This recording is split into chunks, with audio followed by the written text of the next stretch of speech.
So we created this seven skills for attuned managers guide based on trauma research and trauma-informed research and also what we know about managing teams well. And so that guide is available on our website on the homepage, so you can go grab it for free. And so this is a series where we're going to go through each of the seven skills for attuned management. And the seven skills are self-awareness, self-regulation, communication, accountability, attunement, judgment. And in this case, the word judgment just means the ability to make the right decision at the right time. And that's really critical. By the time we get to six, we really want to be able to, as our employees that we manage have a problem, or as something that happens with one of our stakeholders, or something significant with a project or funding comes up, we want to be able to make the very best decision that we can. And that's going to make work feel really good for everyone. So that's what we're kind of building towards. And then we want to be able to do that very consistently. Um, So today we're going to do these two. Um, and then maybe like a show of hands, how many of you have perused this already before or seen this? Okay, awesome. Cool. So yeah, these are the two that we're going to do today, and then next month we'll do the next two, and then the final month we'll do the final three. So let's talk about trauma-informed care at work, and then we'll dive into kind of what self-awareness and self-regulation mean at work and what tools we could use. So what we noticed, as I already said, is that folks who serve vulnerable populations, so whether you work in community services or healthcare or education, and so you're out there working with people, but especially vulnerable populations, is that um, a lot of us were being asked to implement trauma-informed care into the populations we served, but we're still struggling with quite a bit of poor management or poor business practices at work to where we were not getting that same trauma-informed care at work. And so, again, that was the inspiration for us to start Tend Collective. And so we were noticing as we were, throughout our time working in trauma-informed care services and training, we were noticing that organizations were experiencing high stress, high dysregulation, sometimes high interpersonal conflict, which could also include avoidance. So sometimes conflict feels like the fight response, but sometimes it feels like flight and avoidance, and that's also hurting people. Someone saying, I messaged my supervisor, a bunch of times on Slack, and it took them 12 hours to respond. So, and then when we would talk to the supervisor, it turns out they were super, super shut down because of the stress of the work. So these were all things that we started to notice. Pretty high turnover for folks who work, especially with vulnerable populations. And that's, of course, a multitude of factors because oftentimes these roles don't pay as much as the business sector, which can be really tough. So the work is harder, it's more stressful. You're seeing that trauma you're getting that secondary trauma. You're experiencing compassion fatigue, and we saw like much higher rates of burnout. And so, actually, studies show that people who work in these types of fields, like health and social care, um, already come into the work with higher adverse childhood experiences um, than the population at large. And so, many of you are very familiar with the adverse childhood experiences study, but this was looking at a population sample size of 17,000 people who had healthcare in San Diego, the original ACEs study, and found that 64% had at least one adverse childhood experience, which could be as simple as parental divorce. But so it's already pretty high in the general population, right? We're looking at the majority of people have one ACE. And with those of us who go into these fields, we typically have, slightly more actually. And this is due to a multitude of factors. Sometimes experiencing stress at home increases your compassion and your want to help make things better for people out in the community. And so these are the types of things that can also lead to higher burnout because if you're already the type of person who has transformed some of your trauma into higher compassion, then this is probably also going to create a barrier where you maybe have trouble turning that empathy off and practicing good emotional boundaries at work. So we see that a lot. I don't know how many of you have seen that in your work. Very compassionate and empathetic people coming in and having a hard time being able to have that I mean, this is a tough thing to practice, but to have those emotional boundaries. Um, so kind of wanted to talk. So, relational trauma is something that is a term that I see Bruce Perry use a lot. And if you guys don't follow Bruce Perry on LinkedIn, I highly recommend it. He is posting a lot of great stuff all the time on LinkedIn. And he's using this term relational trauma a lot. And when we talk about relational trauma at work, what we're talking about is how did your home life influence what you bring to the office? So if you're the Slack manager that I just referenced that, or the team manager on Slack who's like feeling very overwhelmed and shut down and not getting back to your team for 12 hours, 12 business hours, how might that be related to your relationship to the stress that you received in childhood or to your ability to interact with others in a relational way that's either feeling productive for your work or creating some barriers in your ability. Um, we're very careful not to shame anyone, but just to notice the patterns, because when you notice the patterns, and we're going to talk about that today, that self-awareness, that self-regulation, that's the point at which you can go, okay, I do have a pattern of shutting down. If I get four requests from team members all at once, suddenly I feel very overwhelmed. And I want to link that to maybe some of the ways I may have experienced some relational trauma in childhood and just bring that gentle awareness in and offer myself what I need, the tool that I need. And we're going to get into that and see if I can show up better and be the best manager that I can be. And so the scope of the work of relational trauma in the United States, it's pretty high. And I don't think we talk about it enough, actually, right? And so we're going to work each day and we're like, wow, this is feeling hard. I'm having trouble managing, a diverse group of folks, and folks on my team are struggling too. But when you really look at the data, right, 4 and 10, 40% in this population of 14,000 US children were found to lack strong parental attachments. That's a huge number. It's huge. And, you know, uh, many of us will identify with this. Personally, I also came out of my childhood needing to heal a lot of attachment wounds. And it's been my life's work. And I know that many of us here relate to that. And I will say, like, from my own work experience, I kept running into the same problems over and over again, and I sort of knew something was wrong. But I didn't hear about relational attachment or the ACEs study until 2017. And so I kept going, gosh, like, why do I always get so frustrated with everyone at work to the point that it's damaging my relationships? Why can I not seem to stop myself from sending angry emails to people? Well, if you have one, please share in the chat. One habit could be a habit from a long time ago that you've already conquered. What's one negative relational habit that you may have faced at work?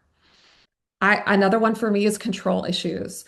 I would get so mad for a long time, especially in my 20s, if someone was trying to, or what I perceived as like stepping on my ability to manage my projects. And of course, I had to learn how to collaborate better. I just wasn't good at it due to my relational trauma, actually. Procrastination, that's such a huge one. Yeah. Fix or take responsibility for others' emotions, big one. Overthinking conversations. Oh, these are so good. Yeah, exactly. Yeah. Feeling paralyzed. Absolutely. Yep. Yeah, these are amazing. So, yeah, of course, the folks who come and attend these types, like you guys are right, when we talk about self-awareness, I mean, you guys are going to be the strongest ones already on that path, right? So, um and I had a feeling it would be like this. So, really high self-awareness here in the room. Um and so just like a little refresher of um what burnout is, and what folks sometimes experience. So there's no reprieve, moral injury, a lack of attunement, maybe in the wrong role for your strengths, never feeling caught up, pay not covering expenses, and that emotional fatigue we talked about. Um, and ultimately, what we're trying to do with attuned management is reduce that sense of I cannot do this anymore. We're trying to reduce that for ourselves and for our teams. Um, And then a refresher, we all know stress isn't inherently bad, right? We have positive stress. We have tolerable stress, which tends to be temporary. And then the toxic stress is when it just feels unrelenting and uncontrollable. And as many of you know, if you've been here before, I like to call upon the work of Dr. Gabor Mate, which is that the research literature has identified three factors that universally lead to stress. So uncertainty, the lack of information, and the loss of control. So we're often kind of looking at it through this lens of how can we help increase that both for ourselves and the folks that we manage. And then always wanting to leave things on a hopeful note and also provide this resource to you all. If you haven't read this, it's a wonderful book. But uh, burnout and stress, all of these things, like we can actually overcome this, and we can build really strong teams that overcome burnout as well, which is that the stressors can still come at us or towards us, and we can build practices where we restore safety and calm. And so they said, stress is not bad, but being stuck is bad. And so it's often like it's not the stressor itself, it's our relationship to that stressor. Or sometimes, if we truly feel that the stressor itself is too much for us, we want to take back our sense of agency and go, okay, maybe I'm in the wrong role. Maybe this actually just is too much and I cannot work in this role or this industry. And I still remember I had a great boss at a university position that was not in human services. And she said, it was my dream to go into human services when I was a kid. But my dad told me, you just have such a soft exterior. You're so soft and your compassion is so big. I'm worried that you're going to burn out. Why don't you pick something that's kind of adjacent to human services, but maybe a less vulnerable population? So she worked in at a university. Of course, some vulnerability, but not within her role. So she was able to be of service, but it wasn't as high stress as some of the positions here. So part of self-awareness is realizing when, wow, I'm feeling like the barrier here is so soft that I'm not strong enough to do it right now. So there's all sorts of ways where we might want to bring self-awareness in, whether it's building those responses and those boundaries, or saying, I think it would be better. I think it would be better to not hold space for this for a while. Um, Looking at the workplace with a trauma-informed lens, um, this is kind of the model we use at Tent Collective, which is that as a child, we are little sponges and we absorb the attitudes, the beliefs, and the behaviors that we got in childhood. And also, um, early work experiences. I used to lead a job grief support group for folks who recently lost their job or wanted to leave their job and processing the grief there.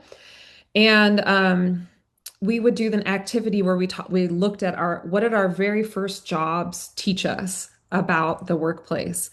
And one of my very first jobs was at a coffee shop. And one day, the owner of the coffee shop came in and just exploded on me and started berating me for a really small thing. I was 17 years old.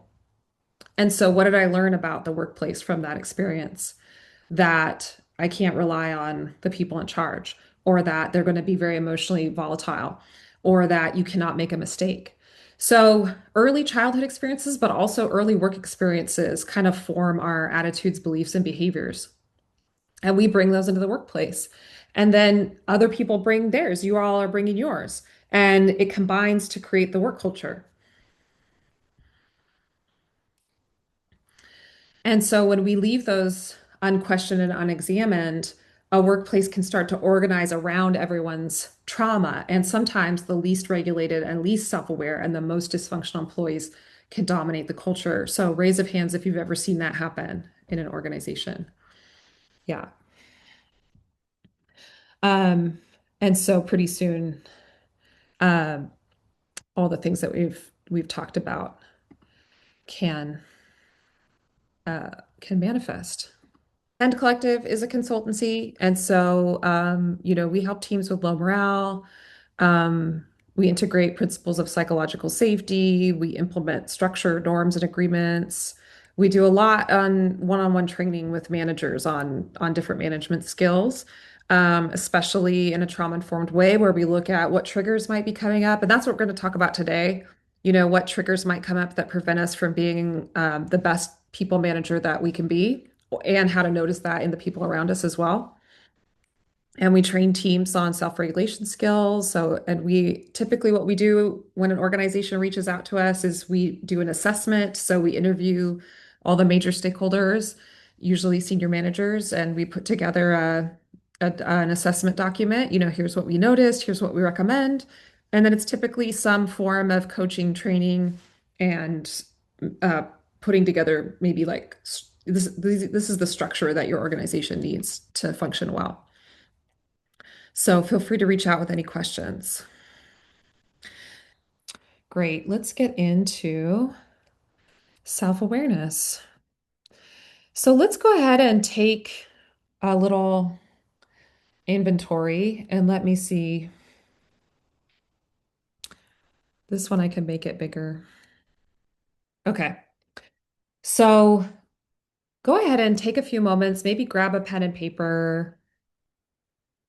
I always like to have a little journal and pen on hand because it's nice to have a tactile sensation while you're doing these kinds of things, but you could just type it on your computer too. And for each of these, we'll go through each of these. Go ahead and give yourself a rating from 1 to 5, where 5 is the most and 1 is the least. And we'll just do a little self-assessment. So, 1, I can identify my personal stress triggers and how they affect my behavior at work.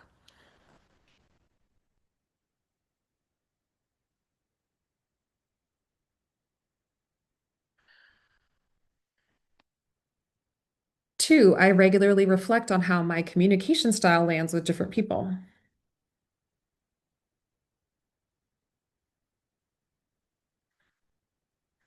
3, I actively seek feedback about my impact, not just my intentions.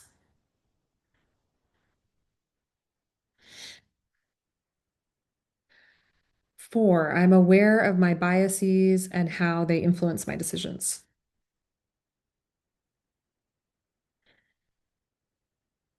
And 5, I can recognize when my own emotional state is affecting my leadership.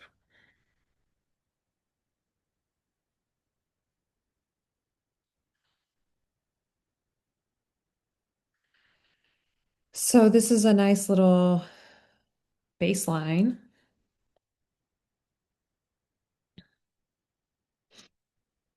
so that we can kind of see, oh, here's where I might want to work on a couple things.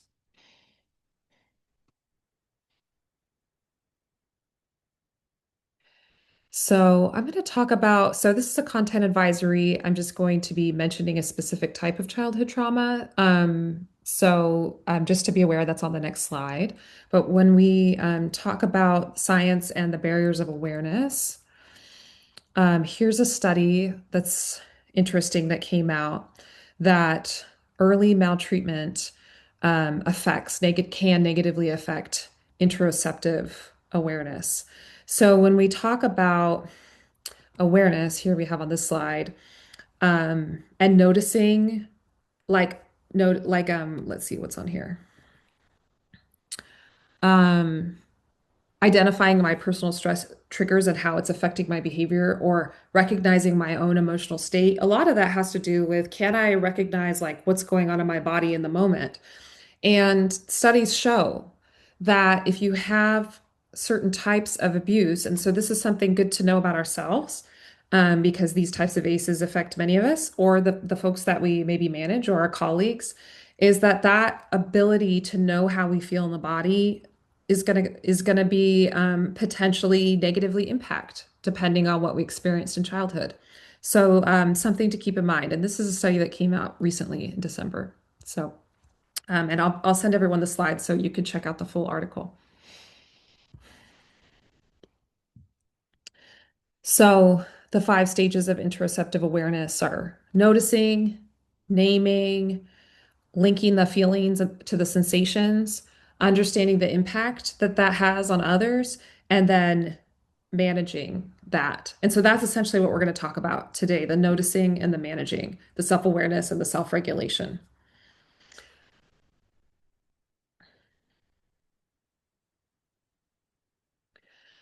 So tool number one is the journal. Now, when I am my very best self, I am keeping a daily journal, a daily feelings journal. But it's one of the first things to go, actually, when I get stressed. So it's so funny because it lowers stress. But if I'm stressed, I don't do it. So, how many of you have ever done or currently do, and we'll just do a show of hands, a daily feelings journal or some kind of self-reflection journal? Okay.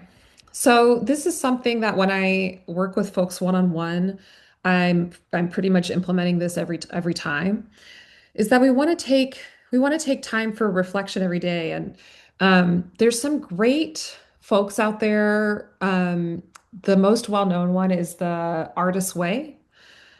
What is her name? Julie. You guys know what, have you seen that one, The Artist Way?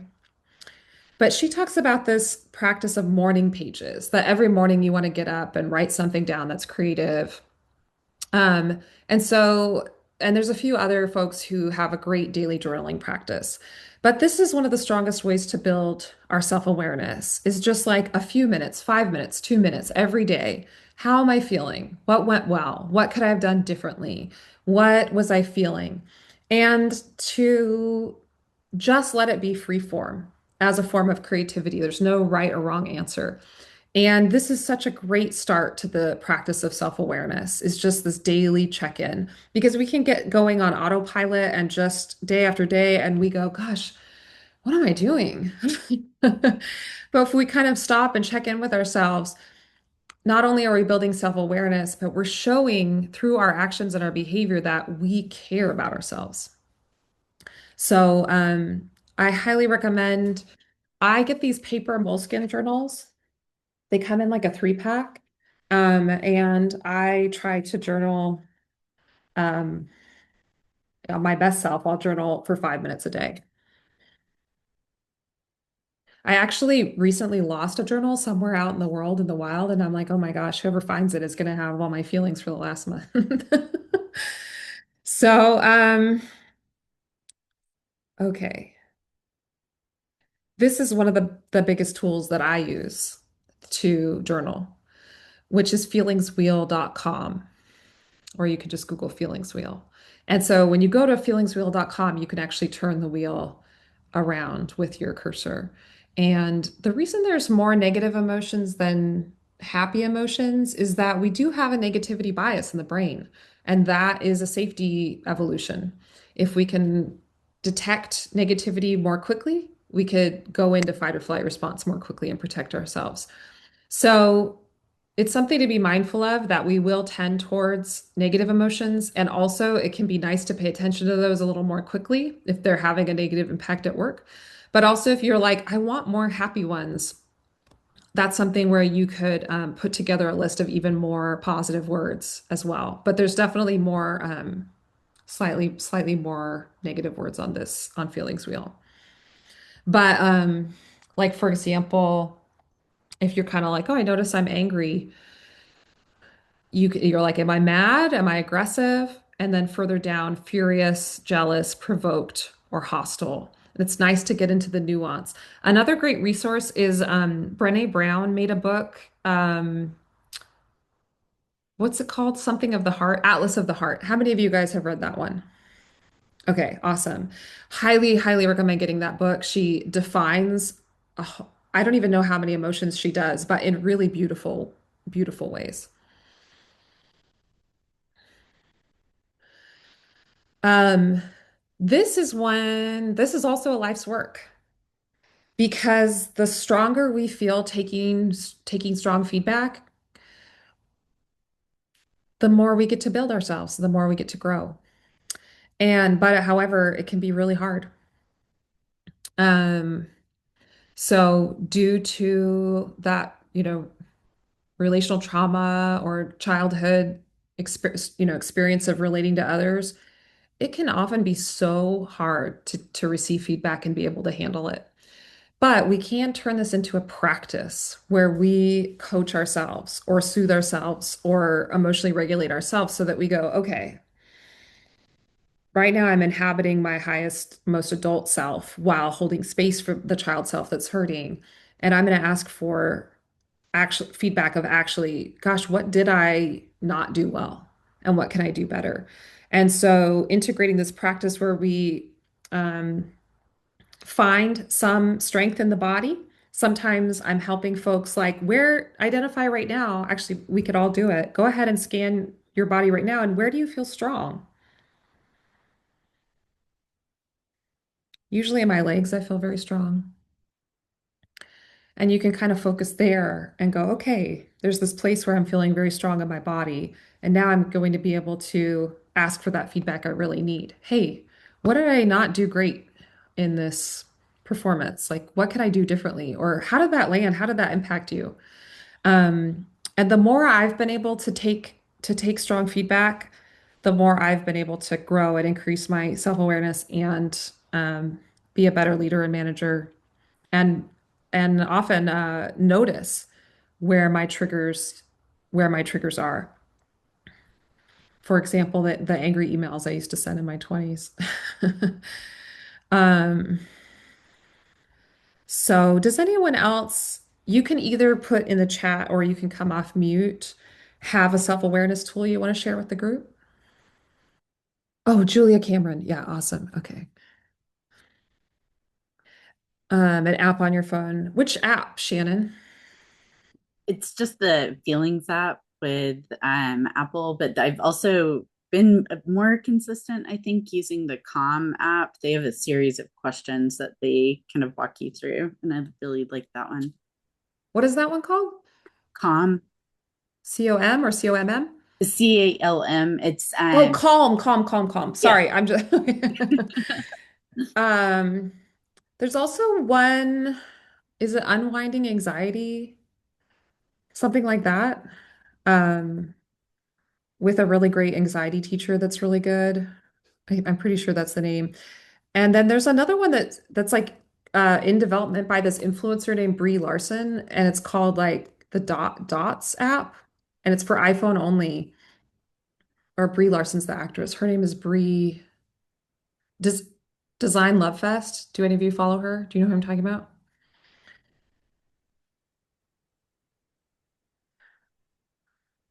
But she has this really cool new app. And if you message her on Instagram, she'll send it to you. And it's like color dots in the body and with feelings. It's very cool. I'm really excited about it. Um, yeah, awesome. Checking the physical feeling in your gut and torso. Yeah. Yep. Awesome. Okay, so it sounds like all of you you're pros. You're doing the self-regulation. So these are kind of just reminders because you all have your best practices. So I hope you can leave today going, okay, I know a lot of these things. I just want to, maybe like go ahead and put my best practice together. So let's go ahead and do these.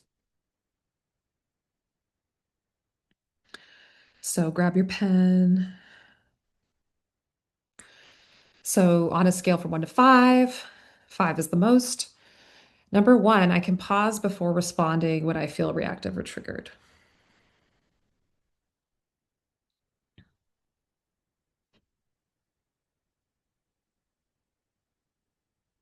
Sometimes yes, sometimes no. I have practices that help me reset during or in between difficult moments.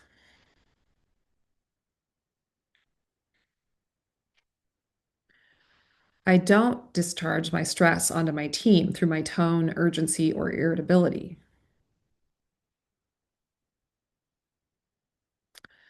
I can stay present and functional in difficult conversations without shutting down or escalating.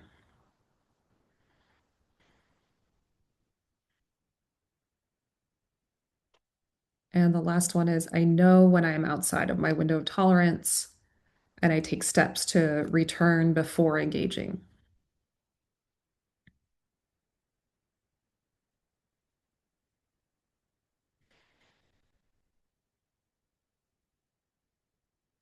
And I think, with a group that has high self-awareness and high self-regulation skills, like for some folks, this may be like some folks on your team, some folks that you work with, this may be the first time that they've heard of some of these, or they have seen them but haven't put them into practice yet.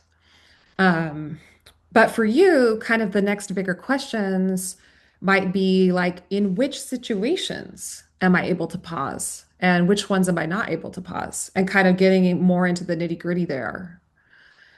Which things really make me forget that I can slow down? Which situations have made me forget that I don't have to send that angry email? Or which ones have made me like really shut down and want to hide under the covers?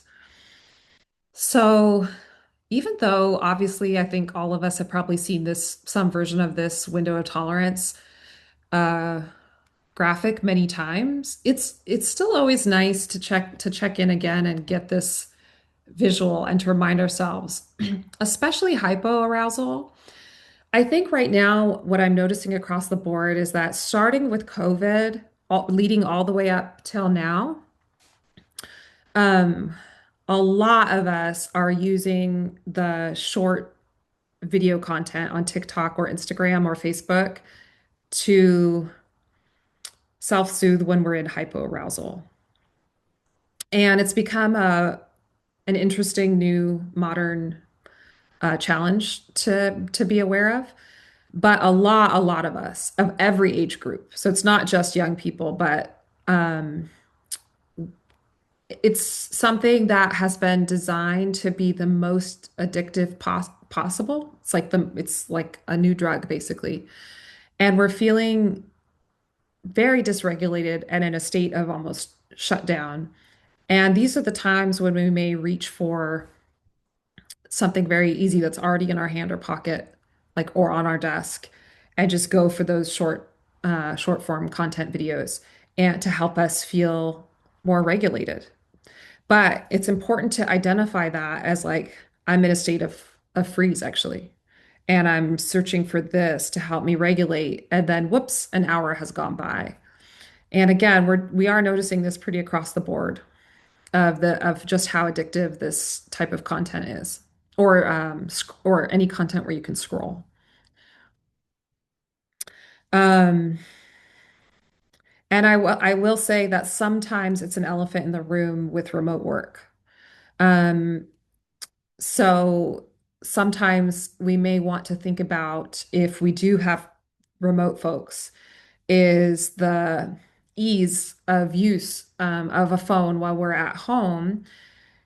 And without shaming anyone, because this is a pretty universal problem, we may just want to say, hey, I wonder if like we could get you as a company a tool to lock your phone when you need to lock it. Or, offer these tools for folks who may be struggling with that self-regulation and reaching for the phone at work. There's one called Opal app. There's also one called Brick. It's like a little brick that you put on your fridge or put somewhere in your house, and you just brick your phone and it freezes certain apps. But it's something too, I think that we need to start talking about a little more. Um, yeah, especially for folks who work at home, is just how easy it is to kind of reach for that when we feel like we're in a freeze response, and something to keep in mind. Um, but high energy. um, a sort of chaotic energy, panic, frustration, anger. These are all these kinds of fight or flight responses, which we may want to have a little of. It's not necessarily black and white. Stress is often very motivating for many of us to get work done. So sometimes it's okay, like to get into the upper part of a curve, and then we just want to notice when we get too much. Um, but then shutdown, a lot of people have already experienced a lot of stress in childhood, and then they're experiencing more stress than they can handle at work. We see this a lot. Then that's where we get into the hypoarousal, which is just really shut down, really detached, that burnout.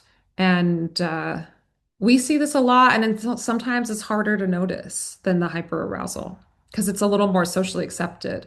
Like people are gonna notice, they're gonna be upset if you do send that angry email.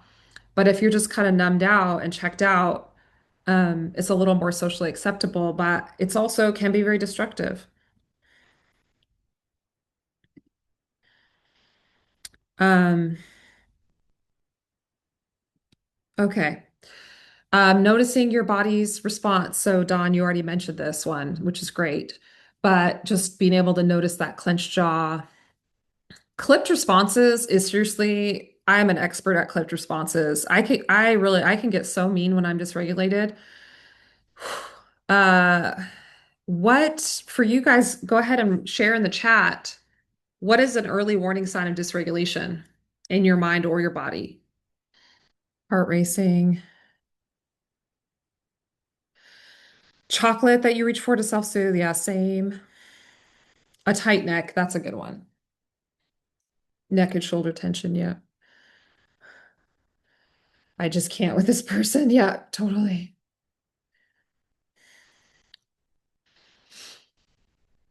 Yeah, good ones. And then many of us have already mentioned today the inability to focus. One thing we see often with folks who work in direct service with vulnerable populations is that something stressful will happen with the population you serve. For let's take the example of maybe let's say you work for an organization that serves people struggling with housing, okay? And you're something critical happens and it's a moment of high urgency, high stress, okay? And maybe your team is directly interfacing with some folks who have high mental health needs, are unhoused. And a couple of other urgent needs. And let's say there's like a critical event that happens. After the release of that moment and that urgency, there's probably becomes a need to vent to others. Now, one thing is that that can be built in, and oftentimes organizations will choose to build that in, the debriefs. What we've heard from some organizations is like, okay, but then we're getting a little exhausted with our debrief process. So sometimes it feels like we're always debriefing. Um, and sometimes if an organization has not made the choice to officially include debriefs into their process, then people are doing it without an official process. So maybe like wandering over to another section of the office and venting without someone's permission. And so creating kind of a spiral effect of I'm feeling very urgently that I need to talk to someone. And so I'm going to go find someone at the office to talk with. And that person's going to get distracted and unfocused. And that it can create this kind of effect. So what we want to do is just have this awareness that this is often a need when we experience secondary trauma at work. We're going to probably want to talk about it with someone else. And what is a process that feels like it's helping and is something sustainable. Self-soothing practices, it sounds like you all have some good ones. The soothing self-talk, and I should really pull that study, but I just read a study that was if you say the soothing words out loud, it's even more helpful. So oftentimes what I'm helping folks practice is like actually, maybe you all want to try it. If you're game to try it, just go ahead and give yourself like a little hug across your body. And you can actually try saying something out loud, like, how about this? I'm really proud of you.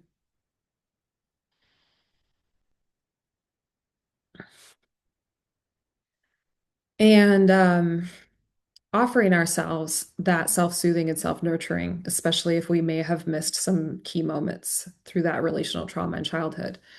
And those are some of my favorites. And as I said, I've also been reading studies that they work really well.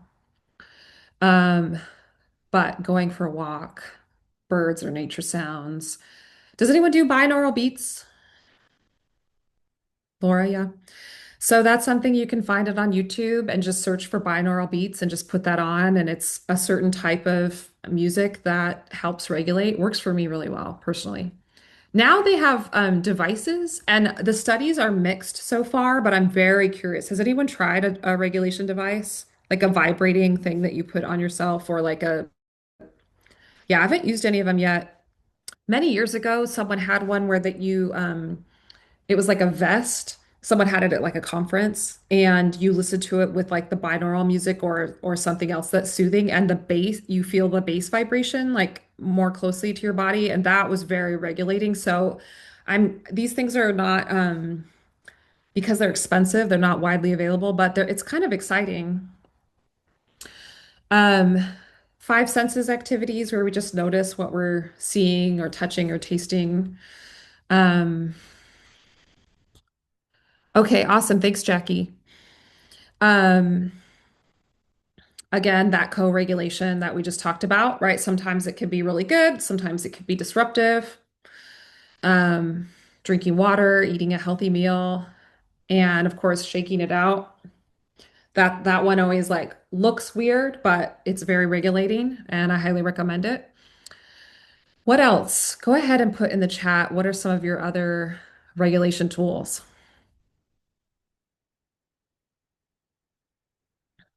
Oh, essential oils. Actually, I use those too. Breath work, breathing exercises. That's awesome. I get very indignant about breath work when I'm dysregulated.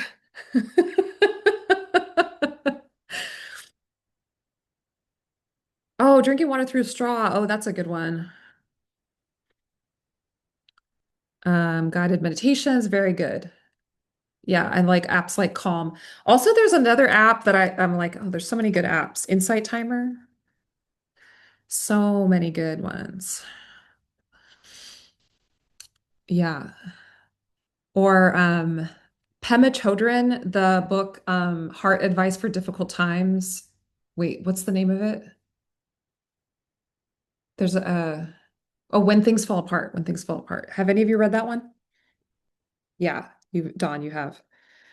I probably listen to that audiobook or read the book like once a year. Um, and it helps just remind me that things come together and things fall apart and things come together and things fall apart. And it's just this cycle. And it's just really nice the way she explains it. Yeah.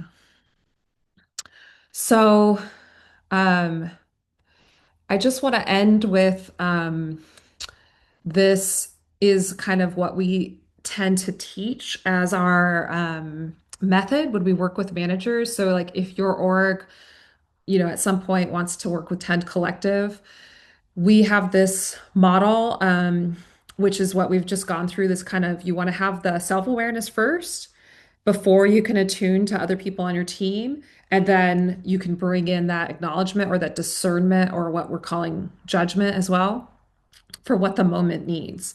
Like, does this person need more training? Do they need coaching? Do they need to take a walk or take the day off? Do they need to, or do they need encouragement? Like, what does the moment need? And again, we're just building up to increasing our levels of discernment so that we're making the best acknowledgments that the moment needs. And so it's just this constant like awareness, attunement, and then making those really good decisions at work and getting great work done. Um, and that's the method that we like to teach at 10 Collective that this is kind of building towards. So when we work with managers, groups of managers in one-on-one, this is what we implement. Um, Great. So, um,